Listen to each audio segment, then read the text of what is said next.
This is my 2007 Mercedes-Benz S600, and if you've been following along, thank you guys. What we're gonna do in today's video is replace a couple of the speakers on this car. So this speaker right here, the bass on it sounds very distorted.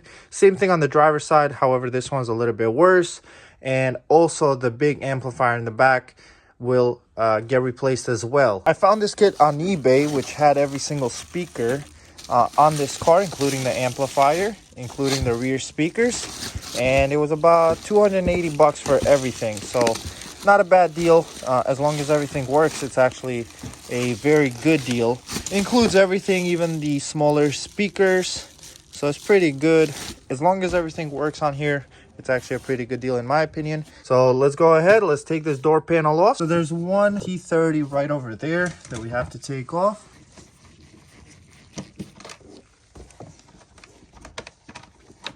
And then we flip this up, and right over here, kind of hidden a little bit, there's this cover that we take off.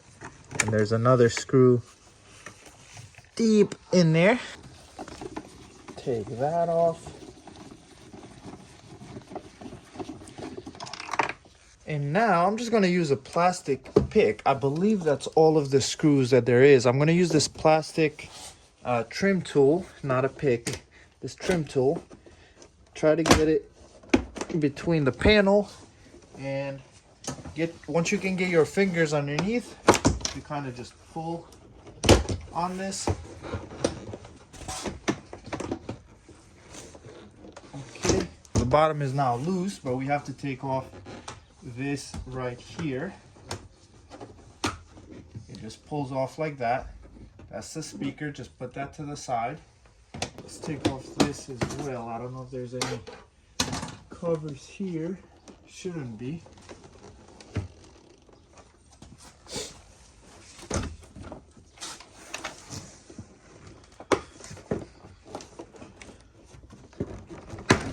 Okay, just like that, that moves out.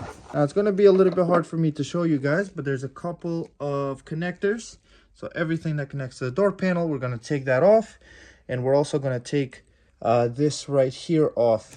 So in order to take this off, you just pull back and up. So that's done. And then same thing to take these off, but it's going to be a little bit hard for me to show you. Okay, let's take these off.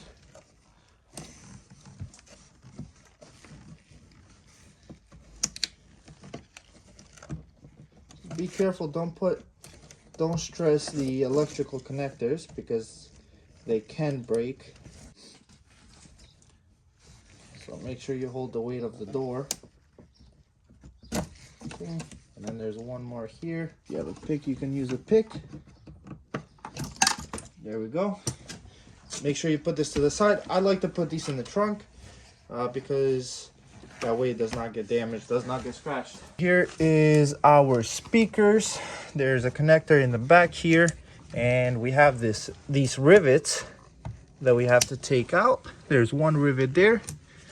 There's one there. So 1, 2, 3, 4, 5 total rivets. We have to drill these out, and we have to replace these with new ones. So I've got different size drill bits over here, and we're gonna start with a smaller one and work our way up.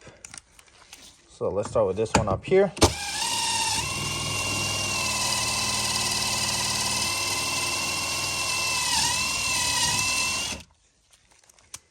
Okay, so let's use a bigger one now because I think that went through. Yep, so just like that. All right, all of the screws should be off, I think. So that's off there. Yep. So everything is off. We got to take off these clips here. You can see right here where this thing is blown. Right there.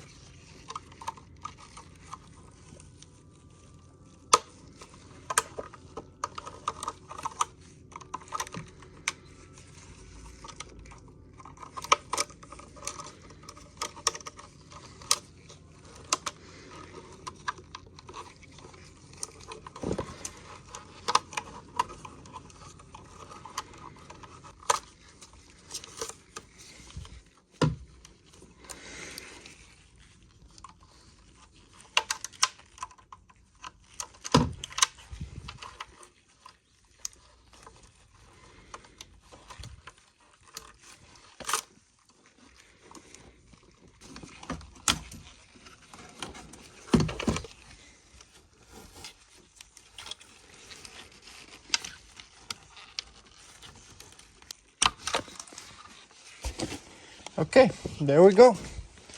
This is off. Now I'm gonna match this with the new one.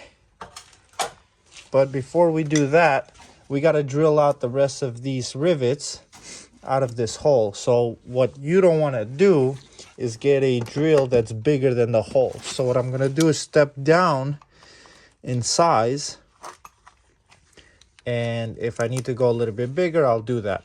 And so just keep drilling the same thing. Should be pretty simple. There you go. Should be very easy to get these out. Make sure you pick out these remainders from the rivets out of the door cards, because then they will start making noise and we don't want that. The speakers I picked up look to be slightly different. Mainly the reason why is instead of the wires going directly up the way this does, this one actually has a connector right over here. So it should be pretty easy to just remove this harness right here, remove everything, and just use the original ones. That should work. So let's try that and see if it works. Right now I'm just feeding these lines in here because I took off this connector that I mentioned. I took off this one. So now I'm just feeding, now I'm just feeding these ones in here. Okay, so I got this. We're gonna test it out and see if it works. I can't show you guys anything because it will probably get copyrighted, but I'm gonna test it out. I'm gonna have to loosely leave this like that. I forgot to start recording on the first one, but pretty straightforward once you put these clips on there, or the rivets I should say. You just clamp them down. All right, so the passenger side is done. I'm gonna go ahead and do the driver's side off camera. It's gonna be the same process as far as taking the door panel off, and obviously putting the door panel on is pretty easy as well. You just reverse order everything. You put the couple connectors on there, and the two T30s like this. One is here, the other one is right there. Once you put those on, very straightforward. The only thing is this hook right here. There's a hook on the door panel, so you have to make sure this goes in first. Otherwise, this won't sit on there properly, but should be pretty straightforward.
And don't forget the little cap. We cannot forget this little cap. Boom. There we go. This side is all done. The driver's side is next. Same sort of principle on it. Very simple to do. Just takes a little bit of time. This whole side took me about 30 minutes. And now that I have all the tools here, it should take even less for the driver's side.